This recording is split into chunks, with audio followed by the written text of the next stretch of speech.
Oh, hey. Oh, hey. It's Henry at Mowers and Blowers. How's everybody doing? As you guys know, I've got like 7 things I've got to take care of today. However, it's such a nice day that I figured I'd work out in the field today. I got my kids at home. Who doesn't, right? My dog's running around. I gotta get rid of this mess in my backyard because there's oil there. I don't want my dog to get all messy and all. So I've gotta get this out of the way. So being that it doesn't have a transmission, the front end is off. It'd be kind of tough to just drag it around places, you know what I mean? So I'm just gonna do a teardown today on this LT4000. It's not quite the cube as my friend Doug, Fearless on YouTube tells me. I know what he's talking about. The model that's before this, which is a little bit more boxy, if you will. I had one of those. Those are really good condition, made really well. That was one of the first lawn tractors I've ever had, actually. So this is LT4000. Before that, it was a cube, but I call this a cube anyway because it's really square, you know. As you know, it's in really good condition, you know. The body and stuff, there's hardly any rust anywhere, you know. But unfortunately, oop,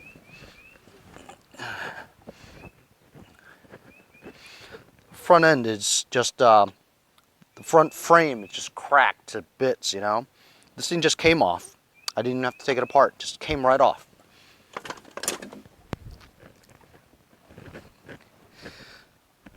I'm going to take this completely apart. Seat, steering wheel, steering column. Ooh. Bonus. It's got a key. I've got a key, see? That's a bonus. I'm going to take the engine off. The engine is a flathead 13.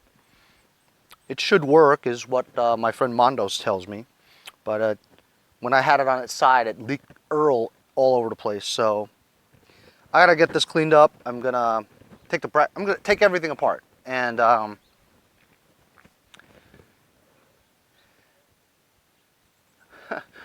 don't know what I'm going to do with it. I mean, I'm trying to decide whether or not I want to save the fenders and the foot pads, you know, because it's in such great condition. I guess I could just take it off and put it behind where all my other fenders are. I've got like 2 fenders, 3 hoods. You know, nobody really wants to buy that stuff, but you never know with spring coming around. As long as coronavirus doesn't kill off the entire population, some nut's going to want it. So when I take it off, I'll take pictures of it and throw it in the back, and then probably list them locally for very cheap, like 25, 50 bucks, whatever. But I got to tear this all down just to get that one out of the way. So then out of my Motherload 26 load the other day of 8 tractors, as you know, the first one that I got off of that load, it wasn't intended that I was going to work on that first. But it's because it had a 46 wide deck and it wouldn't fit in the backyard. So Mondo and I had to bring it into my garage. And so, you know, when in Rome, it was right there. I had to start working on that. That actually turned out to be a really good tractor. It's very nice. Unfortunately, I have to keep it there until I sell it because I can't bring it back here and I can't keep it outside, you know, so I have to keep it in the garage. Problem is my garage is filled with 6 snowblowers that I thought I was going to sell and use this winter. Didn't get any snow whatsoever. We had like 2 snow events of an inch at the most, you know, each. That's the extent of the snow that we had this year. New York, Long Island. No snow. Crazy, right? So I'm going to have to figure out when I'm going to move all the cars out of my driveway, move all my snowblowers out of the garage and bring them back here, but then where am I going to put them? My garage over there, the makeshift shelter logic thing, it's filled with push mowers.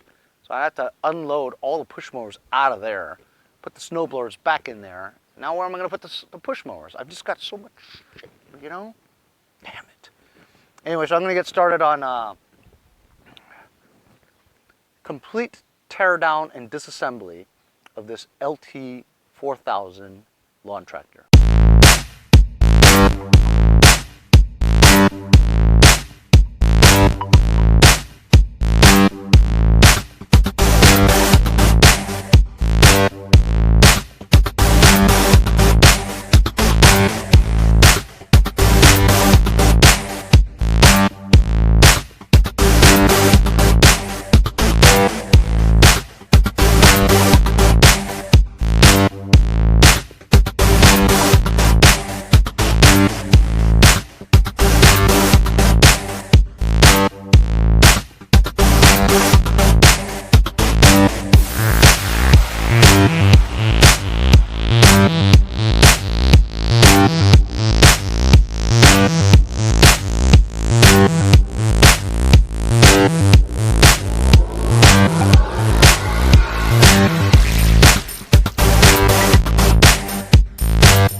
it took about an hour, but as you see on time lapse, it really only took 2 minutes. You know, it's amazing. Initially, when I was taking out the engine, I thought maybe the crankshaft might be, the connecting rods might be blown because I was turning it and it's kind of like getting stuck on something. It's just the keepers. It's been hydrolocked because I had it on the side, left and right. So took the spark plug out, turned it all the way, has good compression, and the piston moves, no problem. Yeah, it's pushing all the Earl out.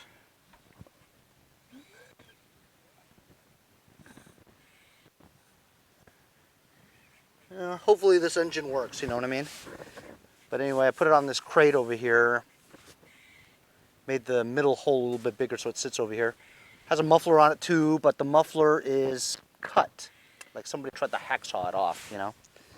So I made quite a mess. There's a lot of oily crap all over the place, and did get everything taken care of though, however. So here's the engine. As you can see, if you look at the muffler, for some reason it was cut there, you know, and it's dripping Earl all over. So that muffler's filled with oil. Okay, so as you can see, my work area here is completely trashed, full of nuts and bolts, which, by the way, you could always use, right? I've sprawled all the parts out equidistant to each other so I can take pictures of it. I'm going to sell most of it on eBay. Here is the frame carcass, as you can see. I stripped it basically of everything except for the brake pedal. Brake pedal is always difficult to get out because of all the snap rings and all that stuff, but I don't really need that, so I'm just going to leave it on there. But I pretty much stripped it complete. Here's the middle shifter plate.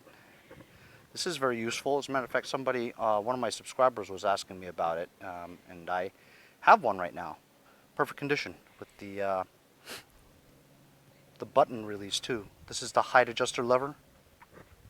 This is the backing to the frame, where you hook up you know, a trailer hitch and all that. These are the side pods to the dash, you know, with the where the height adjustment lever goes. This is a top view of the frame, as you guys can see. There's a crack, both sides.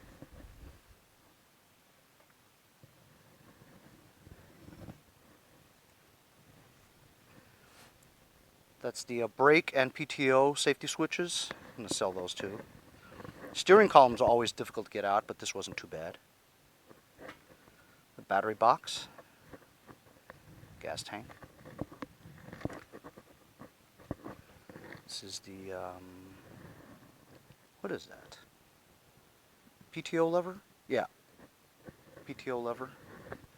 There's the entire dashboard with the throttle control and the headlight switch, along with the amp meter attached to it. That is the parking brake engagement lever, a complete wiring harness, uncut, idler and tension pulley, the keepers, belt keepers, seat springs,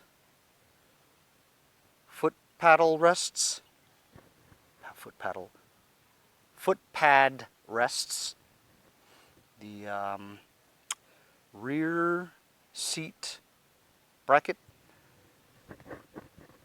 well, seat bracket, it's only in the rear. You don't have a front seat bracket. Steering wheel, steering column boot, hangers, front steering drag link, that thing that's in between the steering column and the steering wheel. These are transmission mounts. Here's a solid front axle with the frame removed, the broken one off the frame. It's good shape. There's the rear fender in very good condition. Here's the hood with the headlight wiring harness in excellent condition as well. Just wanted to do an update on this front 6-inch tractor wheel that I took off of something. It had a slow leak. And so what I did was I took the advice of one of my subscribers who said, hey, why don't you try ATF, automatic transmission fluid, and fill up this thing with about 8 ounces or so, and it works just like slime. Put it in here, slosh it around. I did this yesterday, and I said that I was going to give you an update after 24 hours. You ready for this? I pumped it up so it was nice and hard, right? Works perfectly. It's sealed. I mean, it's hard, really hard. I don't think it lost any air overnight, so it sealed it really well, you know? So now I'm kind of a believer, man. 24 hours and it's solid, you know what I mean? So shout out to Rick Browerman, who suggested that I should try ATF in my slow leak tires. I'm gonna go try 3 or 4 of them moving forward. So thanks a lot, Rick Browerman, for the tip. And I'm gonna be using this instead of slime from now on. You know why? Because I have an abundance of ATF. Thanks for my friends at Lucas Oil. Mailbag. I got this thing, see? It's a surprise. I'm not opening this for a while. This, the ignition switch for that Murray that I ended up not needing because I bypassed things, whatever. So I have a Murray ignition switch. I'll probably resell it or just keep it in my bag of parts.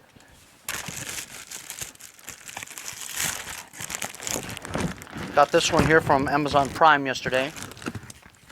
It's from my friend, subscriber Samuel Sandoval. These are 120 pieces solder and seal connectors. He watches me always do my electrical, you know, the wiring and stuff, and all I do is just splice the wires, twist them, wrap them with black wire. This is the proper way to do it. Take 2 ends, put it together, put this over it, crimp it. The middle part is the metal part. You crimp it together, and then you heat shrink them so it's nicely done. Thank you very much, Sam. I'm going to try using these next time I splice wires.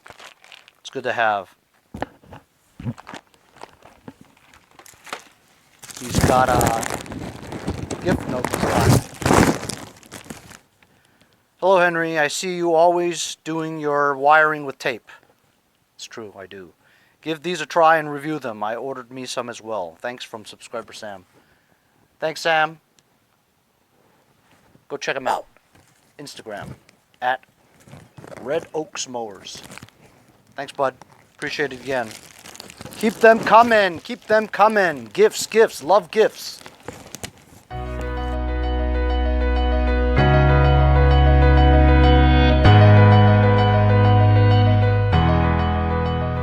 An absolutely beautiful day today. I'm just wearing a single t-shirt under here and I'm still sweating from all the stuff I was doing. But taking apart this tractor, you know, it takes a while, but you know, if you guys sell as much parts as I do on eBay, you'll know that some nut out there in America wants to get their tractor going, this exact tractor, and as you guys know, this tractor they made millions and millions of. And a lot of them are still out there. You guys get them, you know them, you see it. And so if they want to try to fix theirs, they need parts. Where do they usually look? eBay, because you can't get them anywhere else, aside from local listings and stuff. But I have had pretty good luck selling parts and stuff on eBay, and I'm just making sure that I've got every single part off of that tractor that I want to get rid of, that I know that I'm not going to use. I'm going to take good pictures of it and spend all day listing it on eBay. It does take a while. If you guys want to start selling on eBay, you should try it. But the description, the model number, the part number itself, because you have to include that in the description as well as the title, because when people are searching for it, they usually go to the schematics of the diagram of the part that they want, plug in that number. If you don't have that model number or part number on your listing, they're never going to find you. You know what I mean? If you just write tractor parts, who's going to find you? You know what I mean? You're not going to sell your stuff. So you got to be very descriptive about the part that you're selling. Take good pictures, every angle, top, bottom, back and forth, left, right, all that, up, down, and you know, list a decent price, but make sure you cover your shipping, because shipping prices have gone up a lot, you know. So you got to make sure that you're selling it along with shipping, and if you're doing free shipping, you got to make sure that your shipping is included in that price that you want, you know. So I mean, I've been burned before, you know. When I think something costs only $18 to ship, it actually costs $25. So what am I going to do? I already promised them $18, you know. So in some cases, you didn't make any money, you know. You just basically provided somebody with the part, you know. So you got to make sure that your shipping is more than enough to cover your expense to ship it to them, you know, and make some decent money at the same time. Remember, eBay and PayPal, they take a portion of your sale, so you always have to adjust your price for that. I've got a lot to do, and I'm not really selling anything, you know. I've sold maybe 3 or 4 things in the past week, you know, just to kind of keep the money in the pocket, you know what I mean? So if you guys could spare a buck or two, I know it's difficult these days. PayPal.me/mowers and blowers. Send me a buck or two, I really appreciate it. Helps me keep the videos going every day. My friends are selling a lot. I don't get it. I'm on every listing: Facebook, Marketplace, Let Go, Craigslist. I've got everything that I have that's ready to go on there and ready for sale. I have a lot of lowballers and stuff, but maybe I should just let go of some of the stuff. But you know what? It's a long summer. It's barely spring yet. You know what I'm saying? So I'll get rid of it. It'll just take some time. In the meantime, I've got plenty to do. This tractor was the second one that I've disposed of the 8 that I got from Mega Pick 26, Mother Load 26. And so I've got 6 more left from that bunch. As you see there, that Kohler 20 horsepower V-twin 20.5. I'm dying to tear into that one, you know, but that one's going to take a long time to get going. That one's a beast, and it's very rusty, you know. I'm not even sure what I'm going to do, whether I'm going to try to fix that tractor as it is right there, or just use the engine for something else. I'm not sure, you know, because you guys know I have a GT6000 already in there, you know, that I've never used. It's got a snow plow on it. Hasn't snowed, so I haven't even used it yet, you know. I'm kind of thinking about selling it. I'm not sure. The Blue Bayou. Anyway, thanks a lot for joining me on this afternoon's LT4000 Craftsman lawn tractor teardown. I basically teared down every little bit of that tractor. I mean, bolts and everything. But you guys know, I always look for bolts and nuts, and I keep all of it, you know. All these parts that sprawled out, I'm going to take pictures of, list them on eBay. Hopefully I can sell most of it. I already sold the transmission for $50, so woohoo, I'm in the black. I'll see you guys next time on Mowers and Blowers. Hey guys, support my channel, buy a sticker. Also follow me on Instagram.